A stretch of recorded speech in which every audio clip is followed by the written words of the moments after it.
All right, so I'm going to turn that 6 into a 4. And then I'm going to pip this 2 into a 3. How long So do I have now to do this? My I've hands are got getting tired. my run of 4 there. Wait, you guys are ready?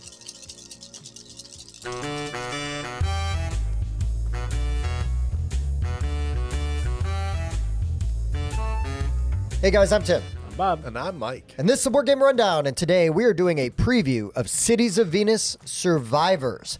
This is a sequel to Cities of Venus, which is now out and available. Right now, this is on Kickstarter, so you should check it out. So, Cities of Venus Survivors, well, Cities of Venus, you are trying to establish these cities over Venus. Since you can't populate the surface, it's too dangerous.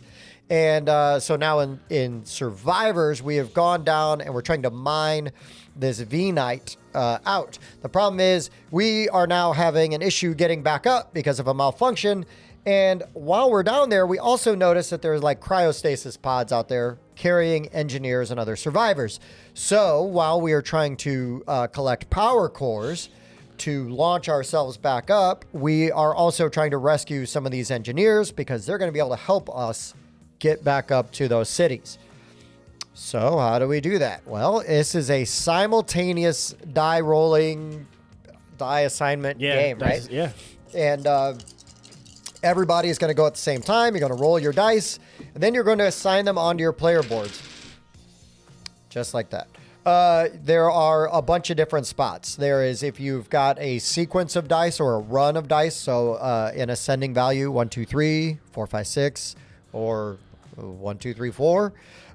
Then you would assign those there. There is an equal value, any number equal value. There's a spot for a full house as well. And then there's like a spot for just any 3 dice. So you can always just put 3 dice there. And what you're doing is when you put those die there, wherever that last die is, if there's a reward above it, that's the reward you're going to get. So if you've got a run of 4, you're going to be able to get a 4 square tile. And there's a bunch of different options. And you're going to assign that onto your little exploration board here. If you cover up one of these pink crystals, the pink Venite, or you cover up a V-Naught and you get one of these little engineer guys, you're going to put them on your board and you're going to pick from the available engineers that are there. And then they're going to add to your tableau. They're going to give you things like a pip up or down. They can give you a reroll. They could just change the value of your die to a 3 or a 4. Those are limited, and you can only have one of each specific type, and you can only have 4 before your board is full. Other rewards include finding salvaged mech parts, which are going to give you basically one-time use cards that you can flip over and use. You can get those pink Venite crystals. Those are going to give you bonus die to temporarily power up your mech. So if you spend one of those on your next roll, and only for your next roll, you're going to get an extra die per pink crystal you turn in. There's also the black Venite. If you take the black ones, and when you spend those are going to allow you to pip up or down your die per crystal you spend. You cannot turn a 6 to a 1 or a 1 to a 6, so you have to take the long way. 5. Right. You got to take the long way to get there.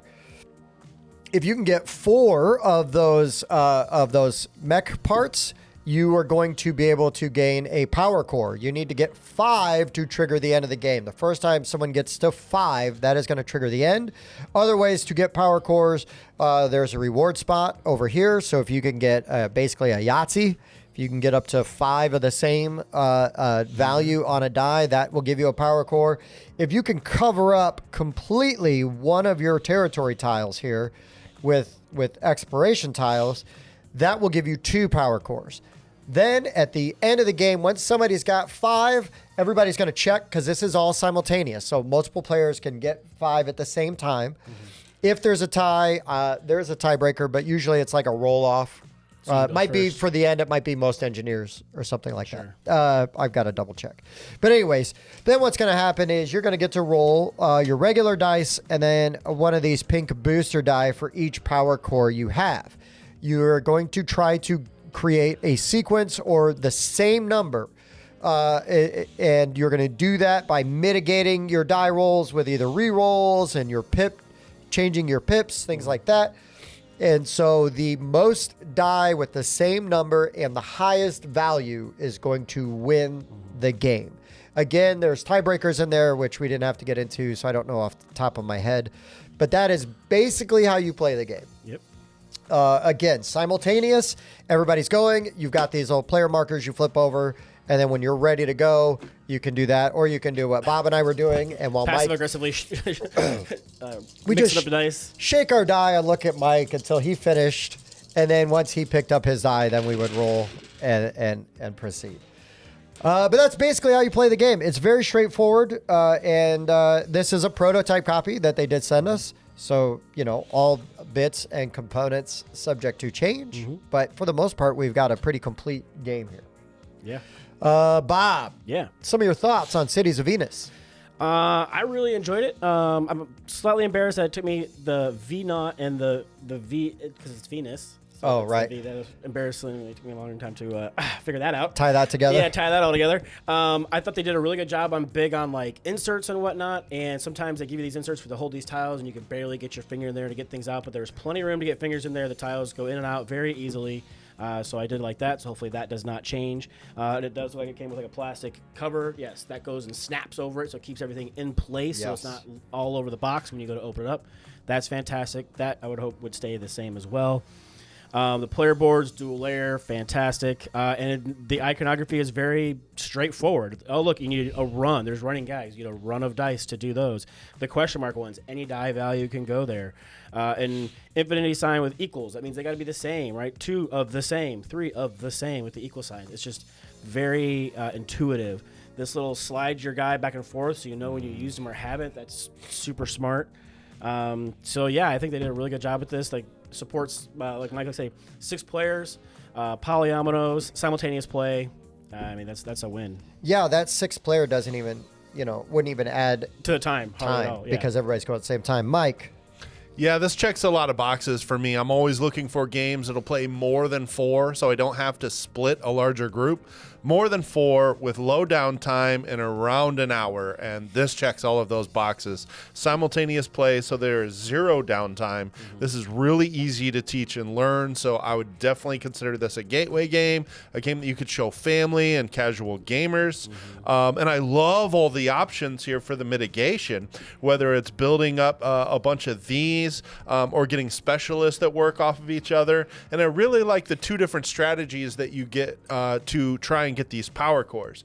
You guys were trying to fill individual parts or individual boards to get 2 power cores at a time, right, where I kept branching out, trying to get as many pink dice as I could each turn and trying to get these sequences and getting power cores 1 at a time. Yeah. Mm-hmm. And both strategies were completely viable and felt very different.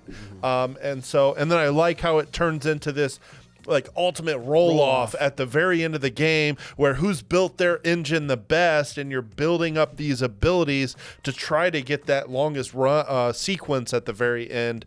Mm-hmm. Definitely enjoyed this and would suggest you check it out for sure.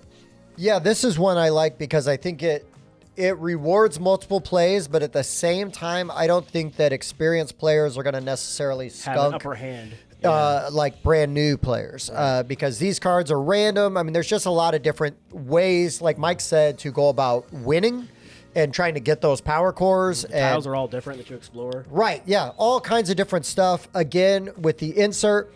And not only like do they have the spaces for you to get your finger in to pull the tiles out, they've got them numbered so you know which ones are which. Yeah, so when I'm going for a 4, I'm not trying to count each tile. I know this section, they've got 4s by them, so I know that those are the 4 tiles. I mean, that just speeds stuff up. And it's a very small detail that's easy to overlook, right? Mm-hmm. But it's right there. And I really like that. I love aesthetically. I love the dice and the way they look. They make sense. They're thematic. Mm-hmm. The artwork is fun. Again, Cities of Venus was a game I liked. I can't wait. We got to play. I've got that nice deluxe version. We got to play that bad boy. Yeah. But like to have a game that's sort of like a sequel to another game, but it's still in that same universe, but plays completely different. Really cool. Really appreciate that. And like you guys were saying, the iconography is super strong. It makes the ease of teach. Very intuitive. It's very intuitive. So once you've kind of got it down from the rule book and you can kind of understand what everything is, it's very easy to explain and You lay learned it out. out of the book, right? Yeah, I mean, I read the rule book, a couple days ago, and then I basically Yeah, taught that's always you guys. because being taught a game, is one thing to learn it, but to actually learn it out of a book, and so Yeah. it's good that you're able to learn it out of a book like that. Yeah. And yeah, again, the gameplay is strong. There's lots of ways you can get those power cores, and so not everybody's always chasing the same strategy. So lots of variety, lots of options. Replayability is going to be off the chart because there's tons of these tiles, and again, these are just the prototype ones. So who knows what the final ones will look like, right? But yeah, lots of options, and I really appreciate that. If I've got a game like this, a polyomino game that's it starts off symmetric, but then very quickly becomes asymmetric because of how you're going to assign your die and you build your tableau. Yeah. Like, it just feels good. And I don't know that there's only like one right way to do it, So I love that. So yeah, this is Cities of Venus Survivors on Kickstarter now. Do you guys have anything else you want to add before? This will also not be the last game in the Cities of Venus universe. I believe this guy right here will be responsible for the third one, so keep your eyes peeled for Yeah, that. he looks suspiciously familiar. So yeah, looking forward to that. And again, Tin Robot, it's one of those smaller companies. They did send us this, but this is an unpaid preview. But we are fans of their other games, right? Yeah. Garden Geckos. Garden Geckos, They have several successful Kickstarters, so it would be like this one's safe, back with confidence. There you go. But yeah, that's Cities of Venus Survivors. This was really cool. I'm really glad we got the opportunity to play it. Dual layer player boards. I could go on and on. So many cool things. All right, guys. Well, that's it for Cities of Venus Survivors. For the board game rundown, I've been Tim. V Bob. V Mike. Oh boy. V you later.